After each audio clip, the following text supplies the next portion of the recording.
All right, today's date is Thursday, February 13th, 2025. My name is Sarah Boye, and I'm interviewing Walter Hawkins as part of research with the University of Central Florida's Riches Project in cooperation with the City of Orlando's Parramore Speaks project. This interview is being recorded via Zoom in Orlando, Florida, and Mr. Hawkins has agreed to allow this interview to be recorded. Mr. Hawkins, can you start us off by telling me your full name? Walter Hawkins. All right. Can you tell me about your childhood and where you grew up? Well, I grew up in what we're calling the Parramore area or Parramore district, and the on specifically on Division Avenue, and I believe my address may have been like 623 South Division Avenue, and I was raised there from age 2 years of age until I was six, and we moved to another area of the Parramore district, which would be 628 South Street, West South Street, and from there I went through there my childhood and some of my adulthood years. And when did your family first arrive in Orlando? As I mentioned to you, it was probably when I was 2 years old. So at that time, I was probably 1955, And 56. when, how did your family come to the area? Were there other family members in the Paramore area? Did they come for work? Why did they come to Paramore? Well, my mom moved to the Orlando area from Shelman, Georgia, which is in the southeastern part of Georgia area. And so she moved here because many of her relatives was living had moved to Orlando, and that specifically moved to that area as a part of the transition to Orlando. Okay, so tell me a little bit about your family. What did your parents do for a living? Well, my mom was a domestic worker or maid, as people call it today. And then I lived with my stepfather, who was a foreman for various orange season. That was a major crop for the state of Florida, and so he would take crews out into the to the groves on a daily basis. And so that's kind of how my parents, that was their occupation during that time. And can you share any memories of your parents going to work, or any memories they shared with you? Well, my mom basically she would ride the bus, the public bus every day going to, and at that time going to white neighborhoods where she served as the maid for those in various household situations. And my dad had a truck that provided transportation to the orange groves throughout the Central Florida area. So that's kind of how they got back and forth. And we would occasionally have our own transportation, but it wasn't where we had it every year. It was sometimes we would have it for 2 or 3 years and then we would go without for periods of time. So, but we still got around because most of the transportation efforts in that community was you would walk. Everything was accessible. You know, you walk to school, you walk to the grocery store, and if you had to go to the grocery store and pick up more items than you would normally do, then you would either catch a taxi or a good friend, or a neighborhood friend, or someone will take you back and forth. Then, once you walk to the store, at least with my mom, sometimes they would have men that would have vehicles serving as taxis. So once she got a number of items through that she purchased and was more than what she can carry, then she would just catch a ride with those persons and would give them anywhere from 2 to 3, maybe $4 to get her back home. So that was the way we got back and forth from the grocery stores and things of that nature, or those areas. while we're talking about grocery stores, can you tell me about the grocery store that you would go to as a child? Well, there are many grocery stores, which we call mom and pop grocery stores, just to throw some names out, and you may hear them a number of times. There was one major one called Tip Top Groceries. And Tip Top was a convenient store that was located on the corner of Anderson Street and Parramore Avenue, which was very popular. Then there was another store called Margaret's grocery store, another convenience store, had the products that my parents needed. They were full scale store. So, whatever you wanted, just like going into a regular grocery store, you had those items. And occasionally, as I grew older, and a lot of people don't talk about it, but there was a Winn Dixie that was located in the community for many years, as well as there was another one. There was a Eckers, not a Eckers, but oh man, what it's called. I can't think of the name of it. It'll come to me in a few minutes. Like a Publix that was in it, and they call they had green stamps. So you could trade stamps to get certain items. But those are some of the popular stores that were in the area. So today you kind of have a lot of what's going on now is what they call food deserts. And food deserts were, they didn't have as much of the means and food and other products in grocery stores like you will have in your normal stores. So products were very small, but in those stores, they had everything. You didn't really need to leave the community for anything as today you're driving out your neighborhoods going to a store 4 or 5 miles from your house. Everything was in walking distance. Okay, we'll probably come back to some businesses a little bit more later, but let's circle back to your family. Do you have any siblings? I have two brothers. One was this 12 years younger than me, and my baby brother is 14 years younger. So I was a spoiled brat for a long time, Sarah. And then these two guys come behind me here, so I had to take care of them growing up here. So I always tease my mom. I was having a lot of fun, and then here she has these two come behind me here that I had to babysit. So I had that challenge, but it was a good challenge. Okay, were there any other particular challenges or even triumphs that your family faced when you were growing up? No, not really. Work was pretty steady.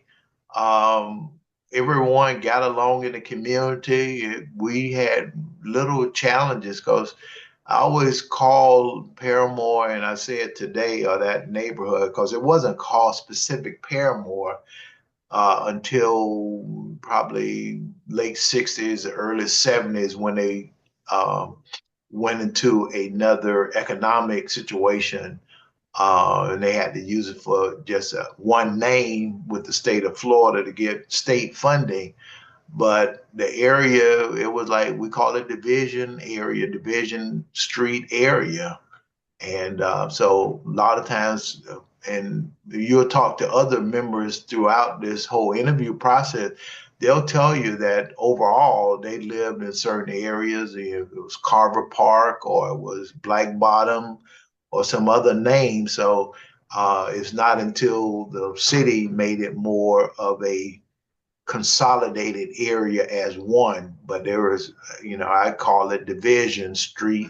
And then, as I told you, I mentioned that we moved to South Street and we were just call ourselves living on South Street. It wasn't called the Parramore District. So each one of them will share with you, other people will share what their neighborhood linkage was called. And so that may be something you guys ask him. What was your neighborhood called during the time you were growing up or living in that area? And who suggested the name Paramore? How did that come to be? That came about as there was a mayor, City of Orlando mayor named Mayor Parramore. And what he had done was there was a migration of Black residents that lived closer to the cemetery, Greenwood Cemetery. And people don't tell that story a lot. But that's when African Americans moved here, that was kind of the first area they moved into, uh, which is located on the east side of I-4. So, you guys may want to approach that in some way to talk about that movement.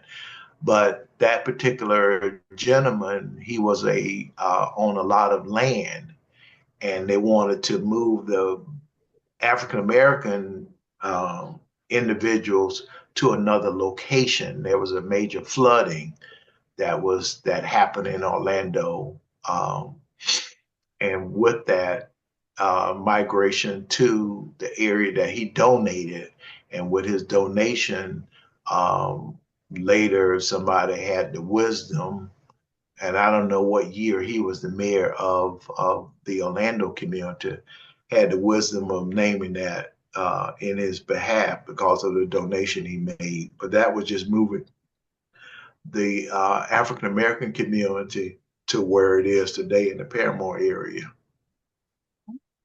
All right, let's go back toward you. So what kind of education did you have?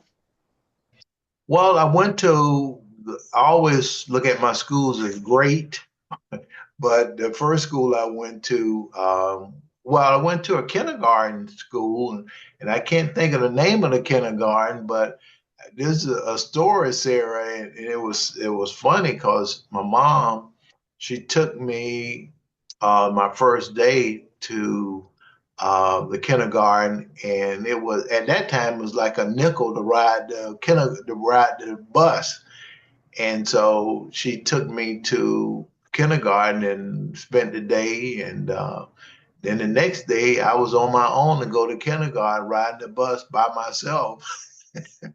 Oh, how old were you? So that was I was at that time 6 years old, 5 or 6 years old. So that was a great experience for me. And then from there, I went to school. My first grade through sixth grade years was at Holden Street Elementary School, which is located now. Well, it's not. It was closed during the desegregation period of time. The school was located where the present Orlando Police Headquarters is located. So, and there is a marquee that states that Holden Street Elementary School is there. So, from first grade through sixth grade, I went to that elementary school, which was a terrific school. Great teachers. The facilities were adequate, but not the greatest in the world. But it got me through that period. So that's my first 6 years there, and then they had a particular activity somebody may bring up later, talking about the maypole, and that was always in the first week of May, and you would just find yourself participating in a major outside event and activity. You dressed up, had a lot of fun, and you just go around the little pole they had that was organized. They call it plaiting the maypole, but it was very good. That's fun. What was your favorite subject when you were at Holden Street Elementary? I don't think I had a favorite one. I was just glad to go to school, Sarah, have a good time and play with my playmates and neighborhood mates, and enjoyed. I didn't have a specific. I had some wonderful teachers, and one of my teachers that stood out was Miss Forrest, who was my fifth grade teacher. That just really brought probably one of the best out of me. I enjoyed her pro- professional, instructions and learning, and so it was good experience. And I always tell her there were a million of hers. I always wanted to be in her class because she just was just one of those ones that accepted and motivated me, and it was great experience. And then there was another one, Miss Brewer, and I think Miss Brewer may have been my third grade or fourth grade teacher. Let me back up a little bit on Miss Forrest. She was in one of the newest buildings at Holden Street because a lot of the buildings, as a kid growing up, was wooden buildings that was not in great shapes, you know. And then when I went to fifth grade, they had just placed a new building and with a new administration, and also had a new cafeteria. So that was a good experience from where the school started out because a lot of those things wooden material. And but people enjoyed themselves. I didn't see too many people hated to go to the school, and we had wonderful playground areas and enjoyed ourselves. And when you were young, what did you want to be when you grew up? Well, I was one of those knucklehead kind of persons that you see on television, these guys running a football, whether it was college or professionally. So I wanted to be a football player and be on TV or be somewhere from a standpoint of that nature. So I wanted to be a football player. I didn't know anything else until later in life that I wanted to take on as a professional, but had the mindset of trying to be a professional football player. Was after sixth grade, was there a junior high in Parramore, or did you go straight No, to high it school? was at that time was Jones High School, and Jones High School was a school that went from seventh grade through 12th grade before integration. And then as integration happens throughout that period of time, it went from a ninth grade to 12th grade year because many of the lower schools were starting to have that kind of focus. And plus, the whole challenging of trying to transfer a lot of the students, black students, to schools outside of their neighborhood. So that was part of that process. But it was wonderful experience going. I feel good that I did 6 years at Holden Street, and then did 6 years at Jones. So it was the great consistency and some of the stories to share with you. A lot of the teachers lived in the neighborhood and the community, so you knew who they were, whether you went to church with them or met them at the grocery stores or just walking through the neighborhood. So that was always a good experience, knowing sometimes it wasn't good because if you messed up at school or you did something wrong here, you had to kind of hope that that teacher or the guidance person didn't tell your mom or your dad because you might have gotten a little tagging at home once you did some things that they displeased of. So it was a good thing. So I enjoyed that. But those are that the high schools really influenced a lot. But again, as you mentioned, wanted to be a super football player. I used to see folks on television, especially as I see Notre Dame and University of Southern Cal, and see those big school Army, and they would have the big logos on them, and stuff like that. So that was exciting. Then when I would see the Green Bay Packers play or the Chicago Bears, I wanted to be on one of those professional teams. So that was kind of experience. And then I realized that at some point that I was not going to be a professional football player.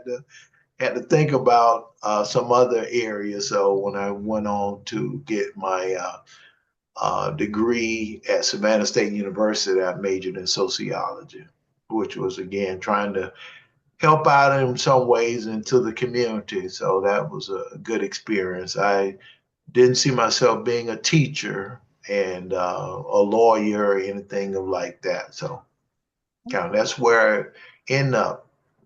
Okay. Back into high school just a little bit longer. So you were involved in sports, I take it. Were there any Yes. other activities that you did, or can you tell me about your sports activities?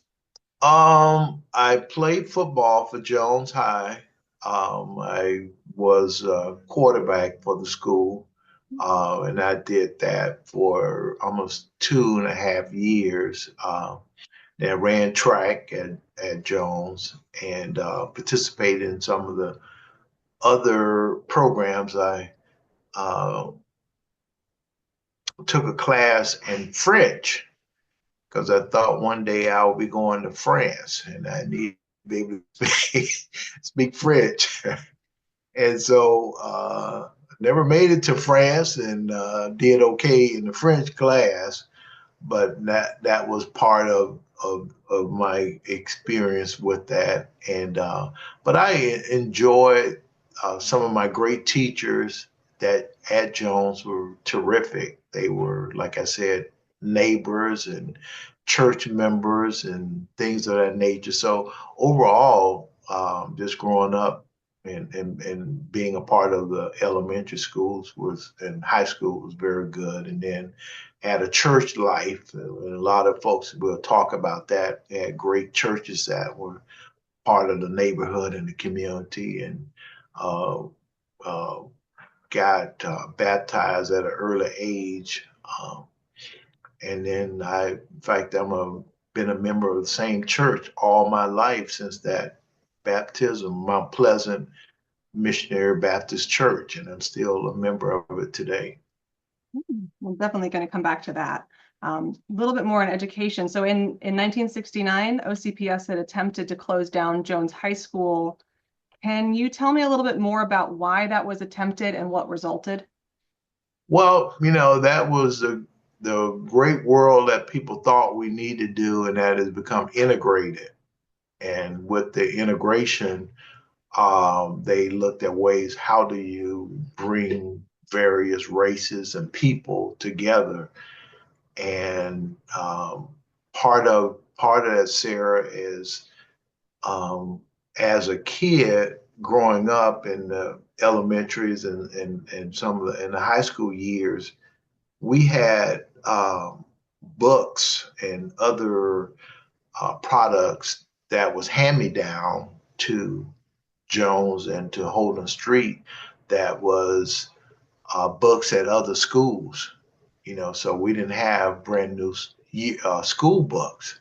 So that was kind of a sad experience. But they wanted to, Orange County as well as United States of America wanted to say that we need to pull our folks together and live together as much as we can. But at Jones, that period was major because the school our classmates and myself did not want to see Jones close. We had so much pride, so much community involvement, and that was where the community said no, Jones need to stay open. So there was a desegregation order that was placed to the federal government that said Jones High should remain open based on the uh, product of quality that it experienced. So for the longest, but I was in school when the actual kids walked out of school in the year 69, I believe, 69 or 70. And that particular day, they were sending a message to Orange County Public Schools that we wanted Jones to remain open. And so they adhered to that. Part of that, Sarah, which was terrible experience. And I really didn't know this until probably 10 years later that they had put the teachers and administrators' names into a bowl, and these were black teachers and administrator into like a fish bowl. Their names were placed in the bowl, and and they pull a teacher's name out, and this was probably my junior year, sophomore year, pull their names out of the hat, all the black teachers, and out of the bowl, and they said whatever you pulled out, that was where you were going to be assigned. So all of those black teachers had to go to another school. And so that's how the transformation happened with trying to integrate. And then the white teachers, I don't know what process they used for them, but they were to replace the black teachers. So that was part of the integration process. My senior year was actually the first year that the white students graduated at Jones High, full class graduated from Jones High School. Wow. Can you tell me a little bit more about that? How many white students were there? There was probably, I had to look at my yearbook, but there were a significant number of my senior year. There had to be at least 100 students or more that was at Jones at that time and other areas. So I'm guessing, just as a shot in the dark, at least maybe 200 white students that came to Jones. And usually it has a reverse, that you would see a lot of black students that will be actually going to white schools. But the whole intent was to eventually close Jones High School. And the community was not having any parts to that because of that. But we kind of saw it a little bit. As I mentioned to you, Jones was 7th through 12th grade. But when I got to my 9th grade year, it went from 9th grade to 12th grade. So they were starting to put things in place to eventually move a lot of the kids, in which they came with this whole middle school saying 6th through 8th grade concept. So a lot of those schools, a lot of those students end up going to those middle schools and then went to white school, middle schools based on that formation. So what was it like for you that first year of integration? It wasn't bad. It was because I was in my own school. So it was like being in my own home and somebody coming to visit me. That's how I look at it. So I think it was more challenging. Two areas that I think were most challenging was the white teachers and administrators, more challenging to them to deal with more African American students that they had not dealt with. And then for the white students, I think it was more challenging for them to come to a predominantly black school, um, and they had to assimilate themselves to being in that structure. Um, I would say it was a smoother transition than what you normally saw on television, that you saw black students going to white schools and how some of the black students were treated.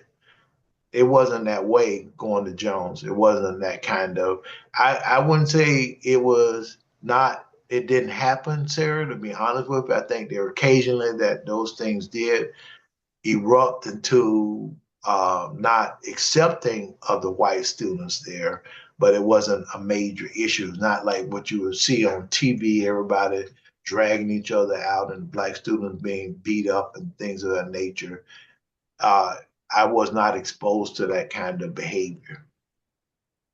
Okay. One more question on Jones. Can you tell me a little bit about the Jones High School Historical Society? Well, I am the president of the Jones High Historical Society, so I have a little understanding.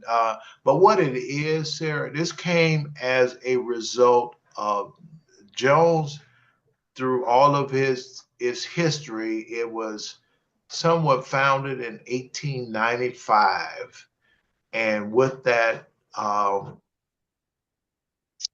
formation, it did not just start as a high school. A lot of people believe that it was an academy. So there was various grades from primarily elementary through middle. It had not developed that high school component because as people grew older, then there was preparation for high schools. because I think the first high school graduation may have been in the 20s, 1921 to 22 boys graduating from Jones. And but Jones, the first name was Jones Academy, and then it moved to two locations, which were both in the Parramore district, and the one uh, that kind of pushed it forward was at the Callahan Elementary, Callahan School, or Callahan Jones High. And the Jones family, that's how it got Jones' name. The Jones family donated land to house or to build the school, and that's how the name of Jones became Jones High School, Jones Academy. And through that process, the family donated the property, so they were given the rights to be named after their family name. So that was kind of how all of that came about. There's two locations, but I served in the president to make sure that we recognize the great pride, the history, connection of the community. The museum we do have a museum, and it's located on the Jones campus, and it has I would just say, full of information going back to some of the years at Jones the academy opened to present. So, but the museum came about with the 100 years of celebration in 1990 was the year of the celebration. Um,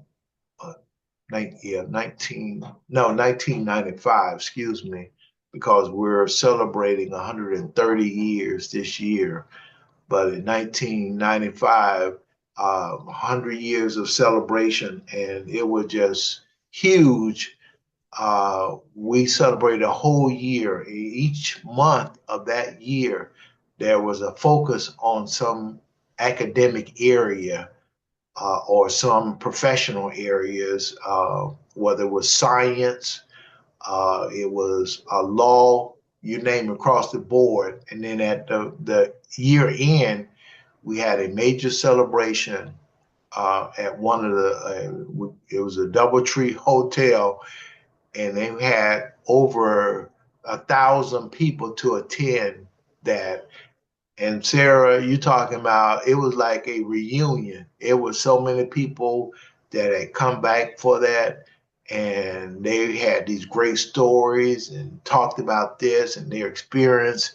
And so in 1997 was actually the year that the Historical Society was formed and the museum. Through that, and that came about because, as I mentioned to you, everybody started bringing their yearbooks, their paraphernalia, pictures, you name it, and they just saying we need to have this put in a museum or store somewhere. And so that's how the whole museum came about, is through that 100-year celebration. And people today are still bringing stuff. We running out of space. We don't have too much uh, area of storage that we can lend to people. We're telling people hold off for now until we get a bigger facility.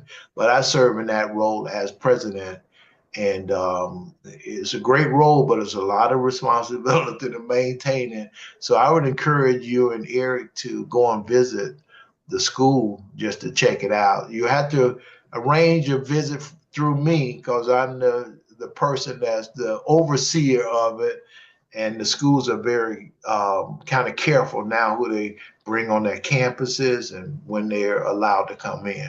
But I would love to have you guys walk through it to see some of that history that through the historical museum. But when you talk about Jones High, you cannot not mention that museum or that historical society. We'll definitely have to take you up on that. Okay. All right, let's switch gears a little and talk about entrepreneurship. So what kind of businesses existed in Parramore when you were younger, other than grocery stores? Sarah, what I call it a village. And the village had everything. people think that we didn't have anything. We had everything. We didn't really need to leave the community. There were two movie theaters, and when you talk to people, they're gonna mention the Lincoln Theater and the Carver Theater. We had grocery stores almost on every other corner. We had barbershops.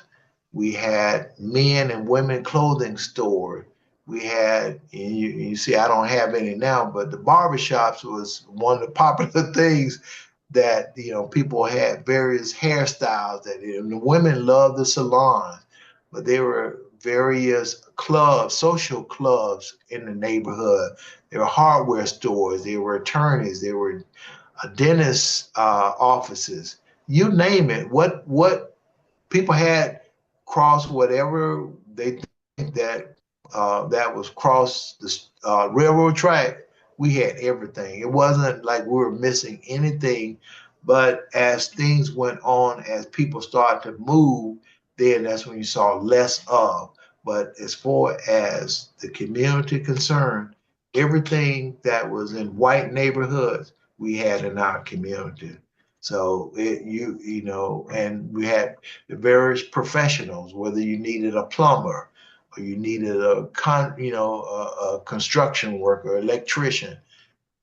It was just so much talent, so many professionals in the area that we didn't need anything really outside of it. To be honest with you, every profession across that was in other neighborhoods, we had it. So being so self-contained, did the people of Parramore typically only work in Parramore, or were they working outside of the They area? had upper opportunities outside as well. If people knew of them, and like I mentioned to you earlier, with a lot of the women that were maids, they would always talk about their husbands could do plumbing, they could do electrical work. So a lot of them was able to find work outside of the neighborhood. But you name it, and attorneys, we had a number of attorneys that were very good in their own profession, dentistries and doctors and such. But in some of the one of the things you might hear a story that a lot of the babies that were born in that area, they went to at that time it's called Orange Memorial Hospital. It's Orlando Health today, and many of the babies were born in the basement because they wouldn't let the black they wouldn't have black birth on the normal birthing floors. But they had many of the doctors, Dr. Wells and Dr. Smith, they delivered over thousands of babies in their own medical clinics. So it was interesting, but a lot of the you know doctors we had and people provided. You had all these professionals, whether teachers or lawyers or whatever. So money stayed in the neighborhood and the churches. That's another piece because every Sunday morning, people would be in church all day long, and they would bring their funds or their tithes, as they call it tithes, to the church. So we had our own economic engine right there in the community. So, and just as a side, if we did want to go to other areas outside, there's, the Sears and J.C. Penney's, and people will go to those stores. Now they may have folks that were not like them looking at them a certain way, or maybe made us feel uncomfortable or made them feel uncomfortable. But it was a village. Community was a village. We rarely needed anything outside other than just want to go and check it out. But you would watch national television and you see things and you say, well, why? Why is there a colored fountain? Why is there a white fountain? Why is there a colored bathroom? And why can't we all go to the same bathroom? We're going to do the same thing. We're drinking out of the same fountain. Water was not any different than a white person drinking out of the fountain. Water was water. So it was just those experiences. But, as communities grew, people started to expand themselves, living in other neighborhoods. So that's in the whole thing, integration and coming together. I think our neighborhood suffered because of a lot of the integration, because a lot of stores were closed because people were going outside and spending money. So the economic engine started to lose its power in our community. Okay, so we're going to talk a little bit more about community, and we're going to start with that whiteboard activity. So I'm going to open the whiteboard up, and let's see if Eric can go ahead and load that image.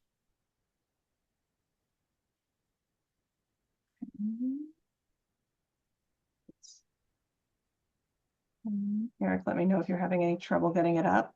Okay, there we go. Right.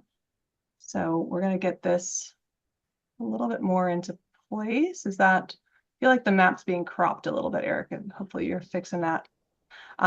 So Eric's going to place this map, and what we're going to do is ask you to define Parramore, what you consider Parramore.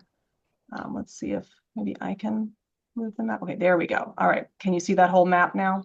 Mm-hmm. All right, so go ahead and take the pen and draw on there for us and define Parramore. And how am I defining it? Where am I? It is up to you. This is your definition of what you consider Parramore. And so I'm supposed to be writing what this. You can use the pen and draw is what we've been having people do on paper.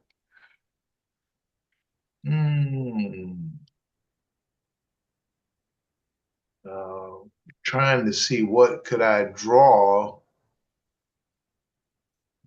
I think there's also shapes if you wanted to place a shape over. Where would I have?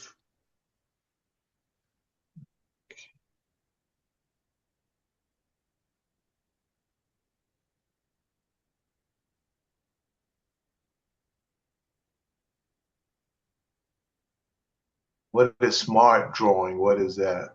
I am not sure what smart drawing is. I would just stick with the pen.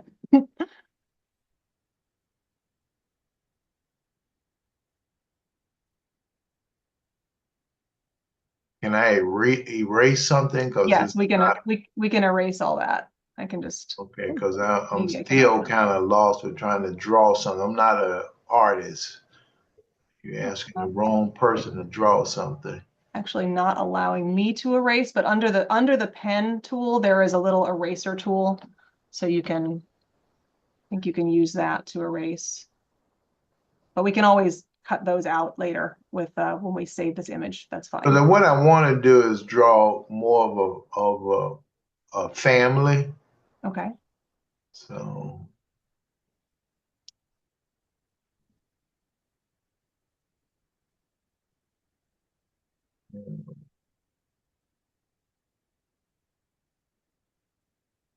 I need to erase this thing here because it's not working.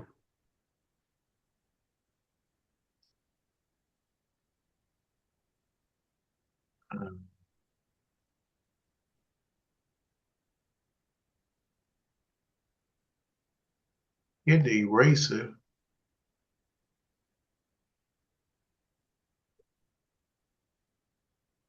But it's not erasing. Let me erase a little bit there. Okay. There's some pieces it will not let me erase. But we're mostly looking for the boundaries, specifically like what you consider this section. When we look at a map, there's the legal definition of what the city considers Parramore, and then every resident seems to have a slightly different definition of what the boundaries are.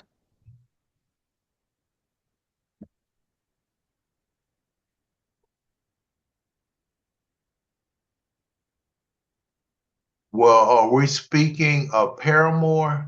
Yes. Okay. because I would say the boundaries, as far as I would say, would be Orange Blossom Trail, which would be on the west side, and then you would go Washington. Where are you? You need to go. Can you take the map, Robinson? Central Boulevard.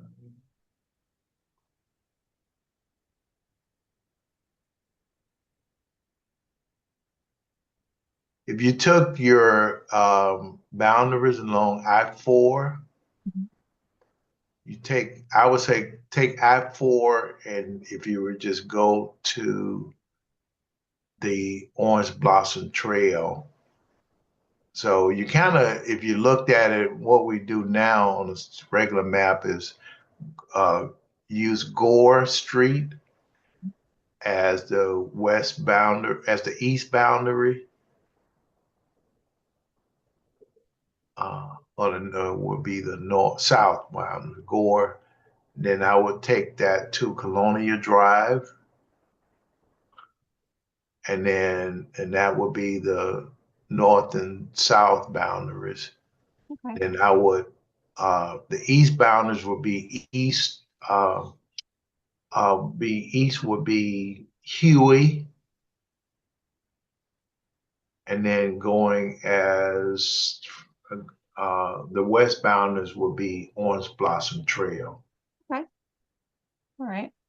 Well, I'm going to So go ahead. that's how I would describe it, for the most part, with that kind of level. Sorry, I'm not a good drawer. That Or is okay. We have a backup. We can always have you draw on one when we see you Saturday. So that is Okay, fine. That is fine. all right. All right. So now that we've kind of defined the boundaries and you're thinking about those, what challenges did the community face in the past and how were they overcome? Most of the challenges was housing, keeping quality housing in place, because a lot of the houses was substandard throughout the many years that I grew up and experiencing today, because many of the residents did not own their homes; they rented, and with that, their owners didn't maintain as much of the quality of facilities as they should have, and as years went by, there was little improvements. So I saw that as more of the challenge for the most part. Housing was definitely an issue, and then from an economic standpoint, the uh, the citrus community or the citrus industry went flat. The canker just destroyed a lot of the employment opportunity for, because a lot of these guys were um, skilled workers from the citrus world, and you could on an average, Sarah, if you went to the corner of Carter Street and Parramore Avenue, that's when all of the orange grovers would come to that site 5, 6 o'clock in the morning. And they would get on trucks, buses, drive their vehicles to the orange groves. So that was a major industry that wiped out when we had the freezes and the canker experience.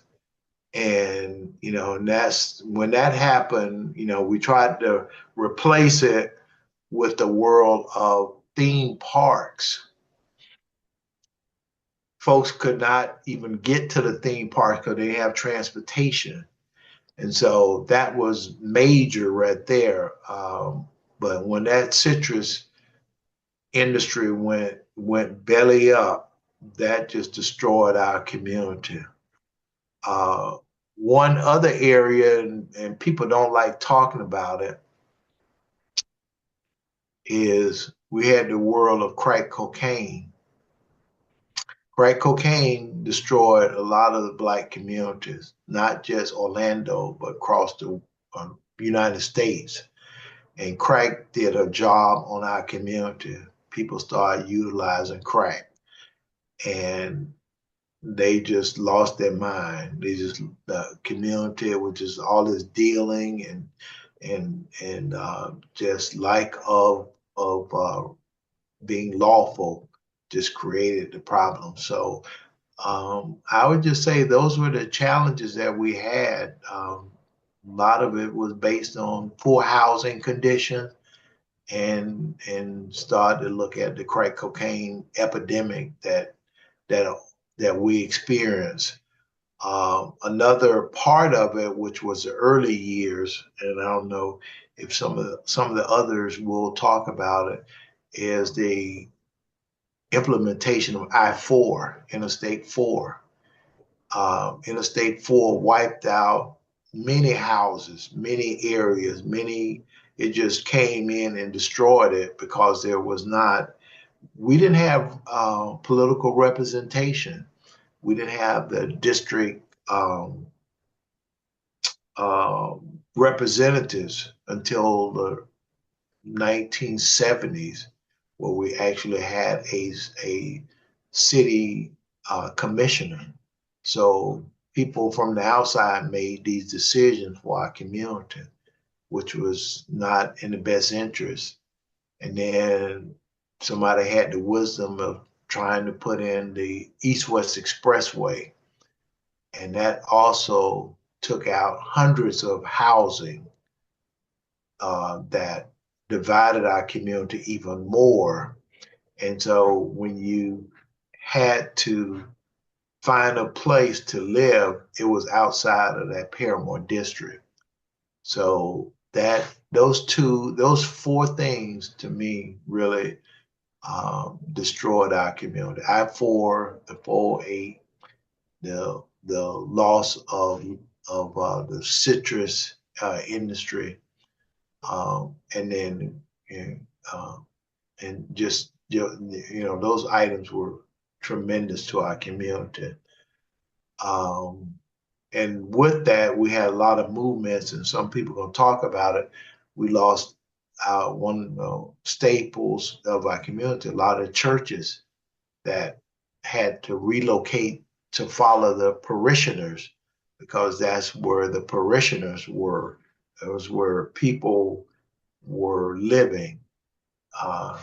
And so that was another activity that was good, because the churches moved to where the people were, and they continued to build on it. But we still have some of our churches that are very small, that's in our Black community now in Parramore, because people have moved away from that core area.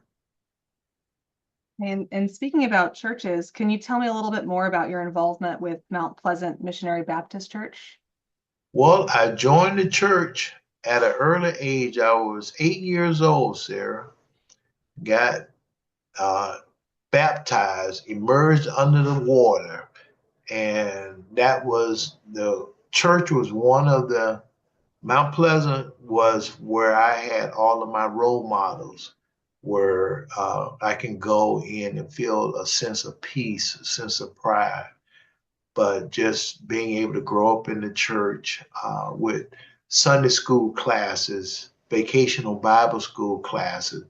I called myself trying to sing at one while, Sarah. I was in a choir.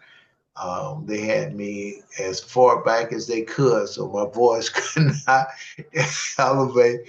And I served as an usher in the church. Those things were special things, and I still do them today, except for singing. But ushering, I still do today, because that was the thing that kept me healthy, kept me part of a community. I felt so good about it, and I became a supervisor on the usher ministry. I had great ministers that took the time to be a part of our growing up. You remember going on various field trips to our church. Those things kept me from turning into, using drugs or some of those other negative things out there. So when you speak of the church, man, you speak in my song there. I love the church, I love the members of our church, I love the people, and just one of those fine points of a neighborhood, especially a black neighborhood. If you can't mention the church, then there's something wrong with that community. But that was one of the keys for me. And we would have various rehearsals. I would not miss the rehearsals. Even at the football practice, I tried to get to my choir rehearsal, try to get to my usher rehearsals.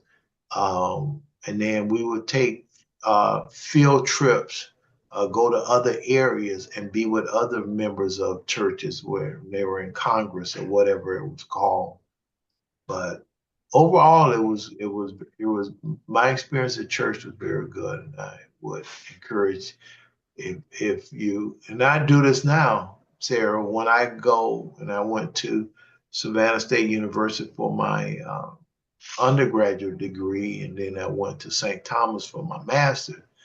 But one of the first things I did was join a church when I went to Savannah, Georgia, and when I went to Miami, because I knew there were people like me. There are people of great faith, people that believe in being positive in the community. So the church is A+ in my growing up, in my years of maturity now. So religion was obviously a very central point in community in Parramore. Were there any other local organizations or support systems in the community? There were little social groups that people participated. Um, but when I look at it from my growing up years, there was a group called the Trojan, Trojan, and they were just a high school group, but I migrated with that and stuff like that. But adult wise, people will go to various what they call the Elks Lodge and uh, other little small women groups and things of that nature. But it was just based on where you live. Each area had their own neighborhood kind of connections. As I mentioned, it wasn't called all Parramore. So wherever you live and there is some social activity, you kind of stuck with that. But for the most part, it's what your family was about, what you learned from your school years. And then you had some people that started to move into that moved from their areas, and they talked about starting some things. The Chamber of Commerce was real popular at that time. They had many business owners that was part of the Chamber of Commerce, African American Chamber of Commerce. There's one facility in Parramore, um, a park named after a gentleman that was the Chamber of Commerce on the corner of Parramore and Conley, and his name is slipping me right now, but that it was started in 1935, and that park is really a great park that people go to each and every day now. And what role did women have in the Parramore community? Well, I would say, Sarah, if we didn't have you all, we would definitely be in trouble. Because women played major roles, whether they were played major roles from the standpoint we call them mothers in the church, but they were the almost the centerpiece of keeping the faith groups together. Women were great teachers, uh, administrators, uh, kept us straight all the time. So, but the, the black women in our community, they were the central base for our community surviving and doing well. Men were there, but if we didn't have those women that showed us the direction, showed us the maturity, help us to grow up uh, and to be a part of it. But women were like I would just say, one of the strongest arms of our community in Parramore and today in African American community. They were just there. Men were there, and that was kind of, I always say it's a man's world, but really there's always the women that was there and guiding this whole process. So there were some tremendous women leaders throughout.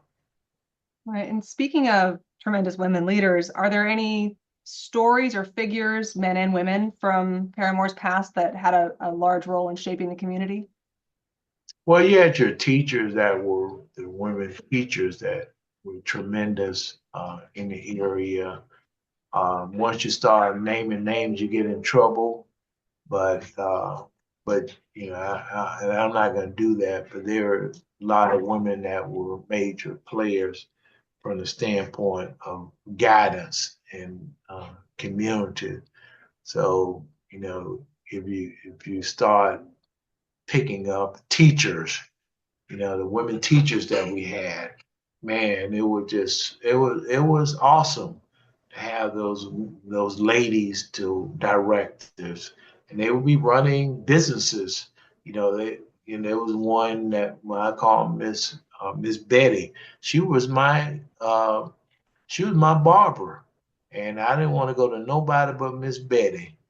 And Miss Betty, if you were to call her name today out in the community, you might hear her name being brought up in all these other conversations of people you talk to.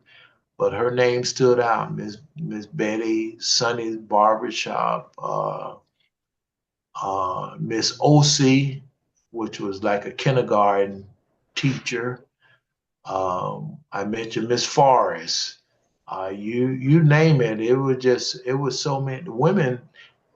If we didn't have the women that was in the key roles or key efforts, that our community would not have been as strong as it is. So women were definitely the backbone behind our community. And what does community mean to you in the context of Parramore's history? I don't like the word community. I like village because it was a village. It was everybody came together. It was whether you were in school, whether you were in church, whether you were out on the playground, we all were one. It goes to that African village. It takes a village to raise our families, to raise our community. So it was just everybody coming together. You didn't have the division as much as you do today. You didn't have as much fear. Your neighbors. There were times, Sarah, where you could, and it's not until today, but at one point of our lives, we didn't have to lock our front doors. We didn't have to lock our back door. You just walk into somebody's house, there were no thefts going on.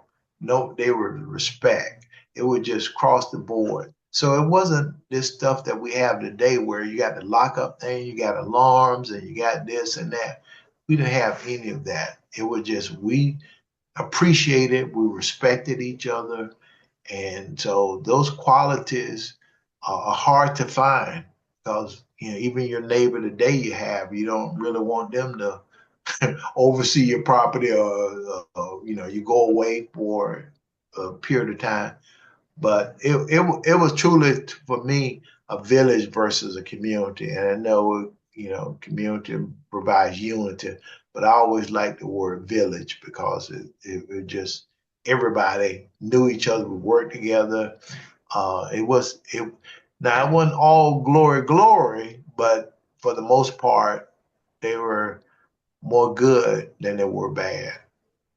Okay. And we talked a little bit about this, but thinking about the changes Paramore's gone through over time and comparing it to today, how would you say those changes have affected what Paramore is now?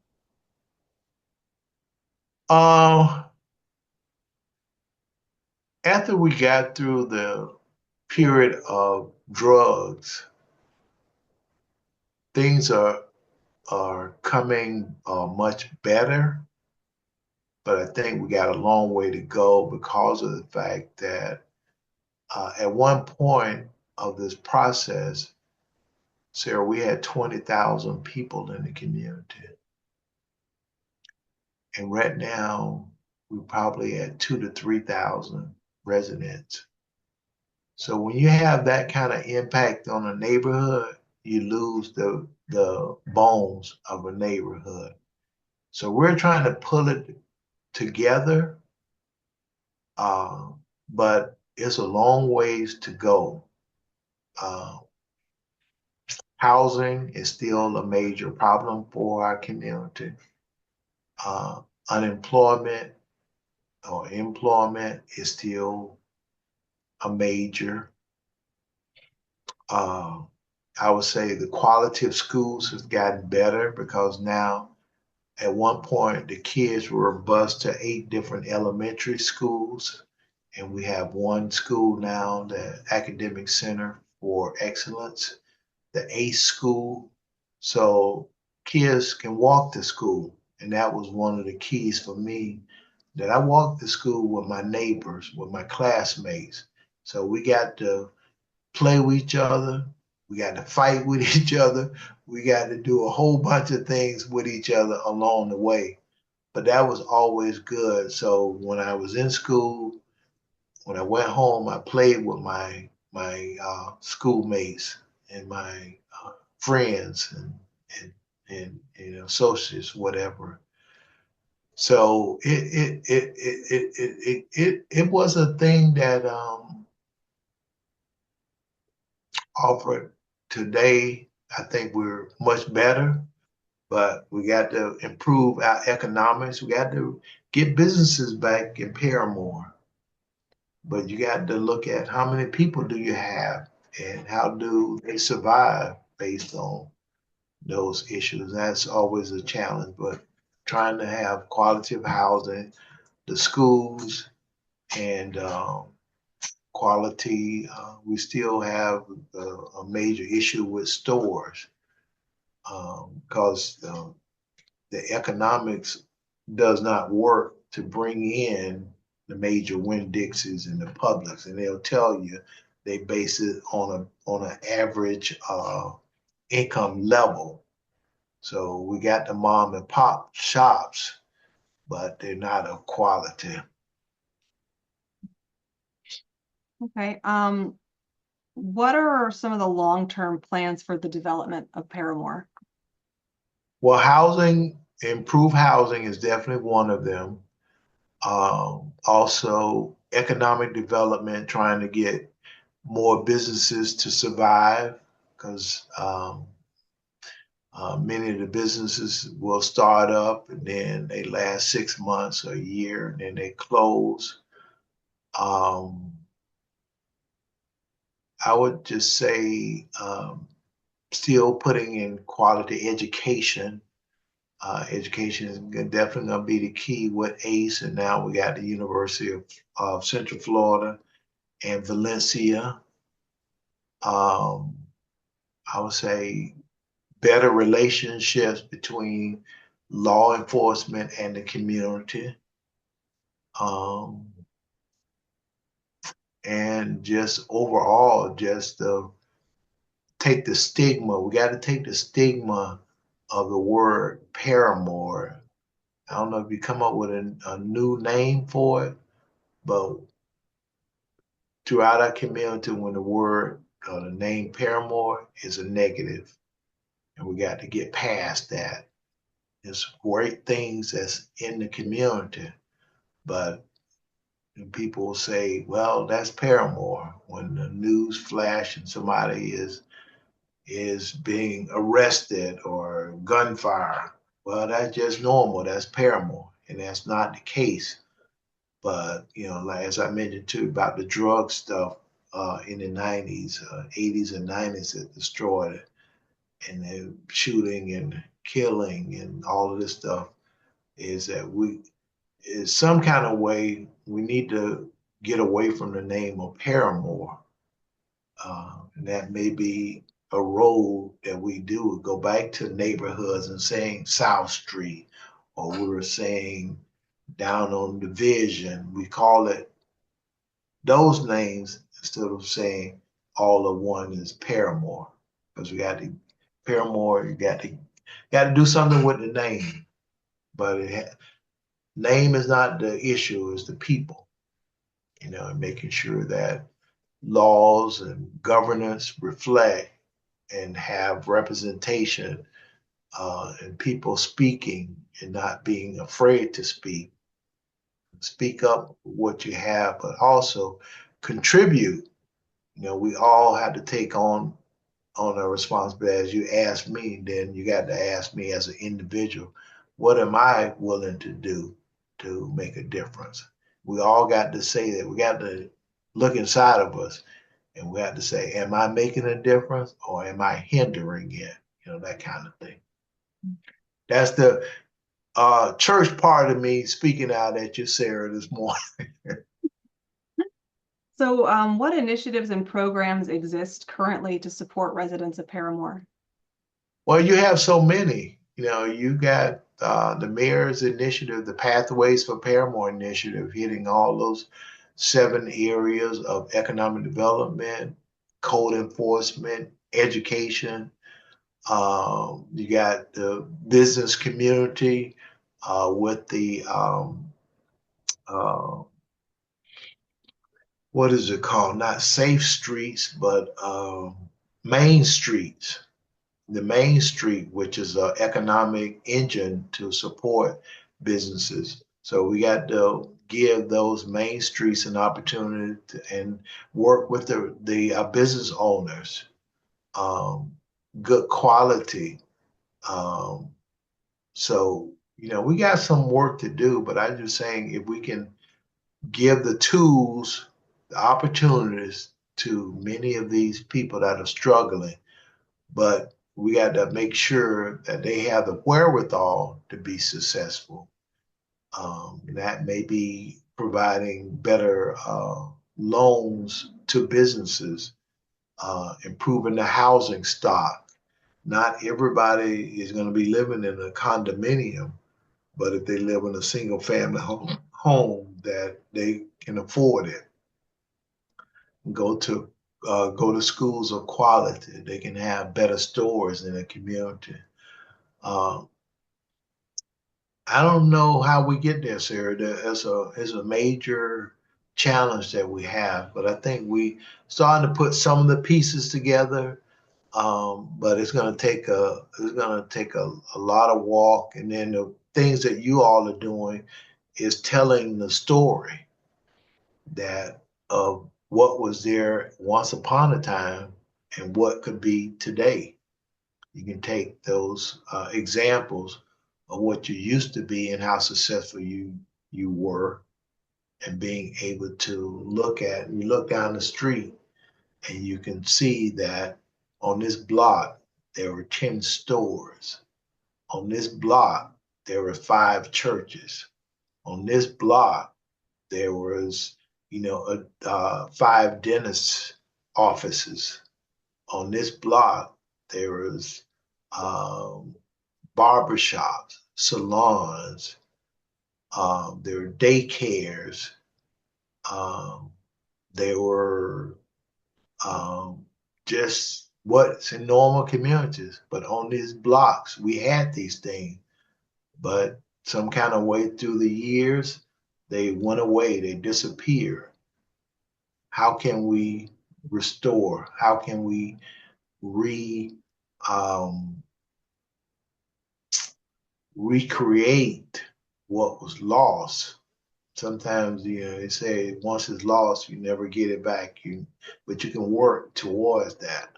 So my thing of it is that let's give it our best shot. But we as a community, we as neighbors, we as individuals, we have to work together towards that and not work against us. So there's a potential there. It's definitely a potential, but we got to kind of get outside of our own control factors and say, hey, I'm part of the solution, not part of the problem. And speaking of that, how can residents of Parramore get involved in the planning and decision-making processes for the community so they can be part of the solution? They need to go to PTA meetings. They need to find out what the churches are doing when it comes to families and children. Um, Take on some response. Spend money in your neighborhood. Don't take all your money and spend it out your neighborhood. Spend it in your neighborhood. Go to meetings, community meetings that you're having, and find out what's going on. Instead of griping, let me find out how can I find out and be a part of some solutions. Go to city council meetings, find out a little bit more about what's going on. Take some initiative. Don't just sit back and complain. Join in, get to the commissioner, set up a meeting with the district commissioner. Try to set up a meeting with the mayor and say, hey, mayor, we got some work to do. I'm in it to win it.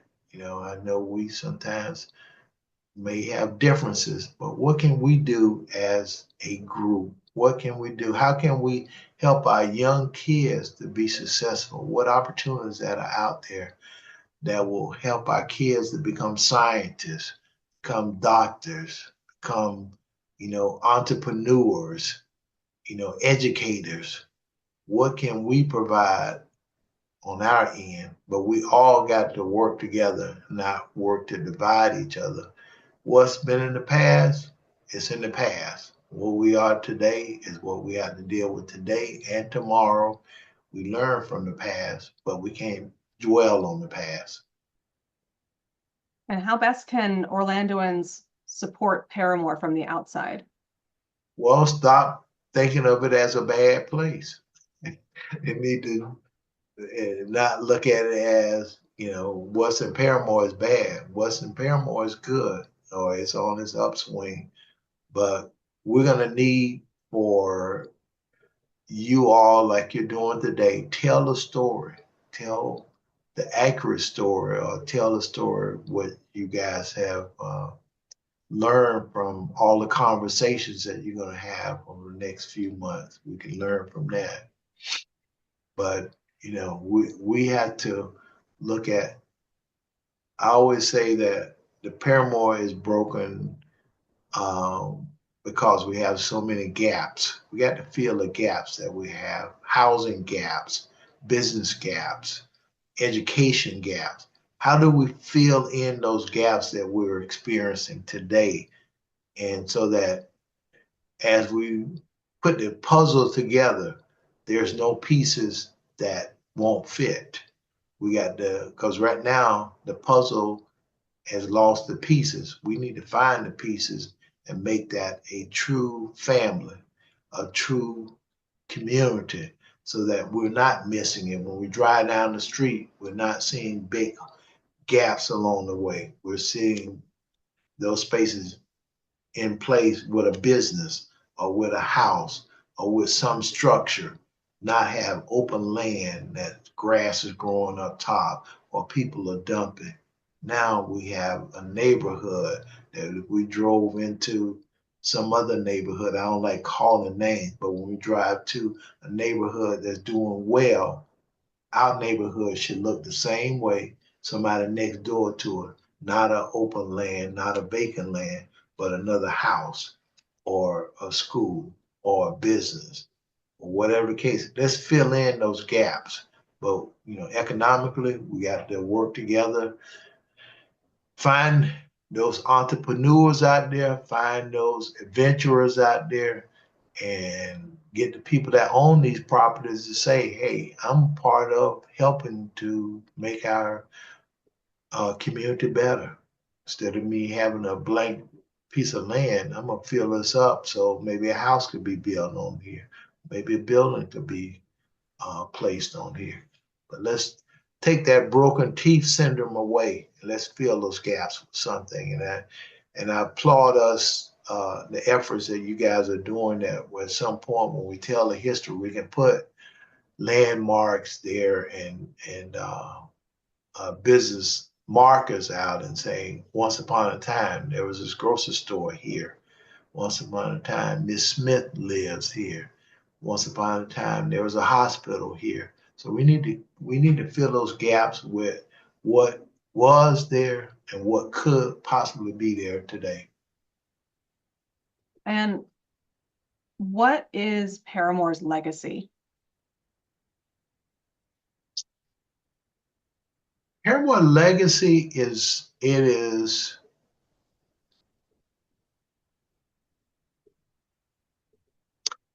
a community that once upon a time was a community that had active life. And active life would be churches that are with members, stores that are not just a food desert, but a healthy place for you to go and spend your money. Having businesses, keeping our schools open, and having kids go and graduate, having our community have business trades, having the professionals. So we can look at having the normal things that we see in other communities. That's when we can pat ourselves on the backs, on the shoulder, and say, we have arrived. But we got to do all those things, but we got to work together, not divide ourselves. So I think once we start looking at that, Sarah, that gives us a good way of moving forward because we've had them. Why can't we get them again? Why can't they come back and be successful? We know what success is, but how do you convince people that this is where I need to return or this is where I need to start? But it has to be with the name of Parramore. Can't just be a name of negativity, but a name that says pride. It says unity. It says community. It says organization. It says my future. It has to be those components that's part of the name of Parramore. And if we can put those in place, Sarah, we got a good shot of being successful. But if we look at it from a negative standpoint, no, we have trouble. And before I kind of end, one of the things that this project I think will be helpful because a lot of people that knew Parramore, they knew it as a neighborhood. But there are things that have been built, whether they're good or bad, that have divided our community. And so people that once lived in Parramore, they drive through the neighborhood and they don't recognize it anymore. You look at the soccer stadium, it's right in the heart of that community. It's like somebody stabbed them right there and divided Parramore from going all the way through. And they see that big building and they say, where did this come from? It's like a spaceship landed in the heart of their community. You go up to Creative Village. Once upon a time was single family homes. Now they're big apartment units and big building structures. So now how do you build that image that they had as kids, as grandmamas or granddaddies or great great? How do you build that community now when they drive through there? It's nothing like what they used to look like. So how do you deal with that image? How do you forget it? How do you reclaim it? So, it's those things and I've been probably across the board with all this here, but that's kind of what I see going forward. So, where as we're talking, if we can get those markers in place, if we can get those little uh, uh, monuments or things like that, that people can go to it and they can say, I remember this. I remember that. This is what it was like as a kid. It's what it was like as a father. This is what it looked like as a mother.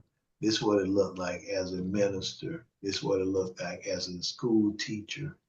So all of those professions and areas, people can talk about what my experience was like when I was such and such living in Parramore.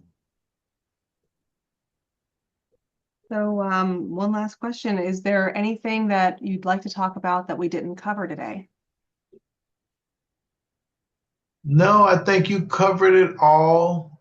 Just excited and would love to, as you guys pull off together, to hear what were some of the similar ideas, what were some of the similar thoughts, memories, and pulling that all together and being able to say those guys were all on sync. They had almost the same experience.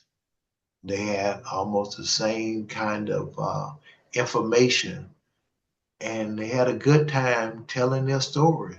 Because I want people to be able to feel good that I shared this with it, and it was a good feeling.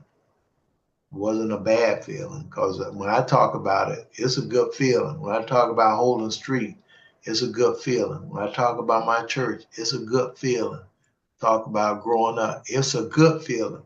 It's nothing that I can say that I wanted to hide from you or I wanted to um, uh, give you a negative. I can't do that to you. When I look at it, it's a great feeling. I get excited. So anytime I can help out and talk about my community, and I don't live there anymore, but I can still talk about it in a favorable way.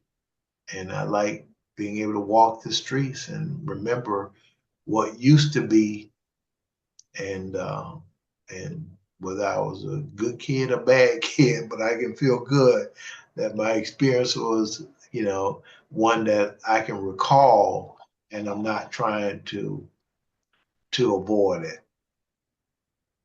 I think that's why they call you Mr. Parramore. I don't know about that, but okay. Yeah, but it's hey, I don't have number good. That's all I can tell you. It helped me to become the person I am, and whatever I can do, Sarah, I'm trying to do it. So we all on certain timelines. We don't know what's going to happen 5 o'clock this afternoon or tomorrow at 8 o'clock. But I enjoyed the interview, and hopefully you'll get some other folks that can be on a similar track as Walter, and compare it. Once we get it all together, we can talk about those things. Yep, absolutely. Well, thank you so much for your time today. I know we've gone over a little bit, but I've enjoyed hearing all of your stories.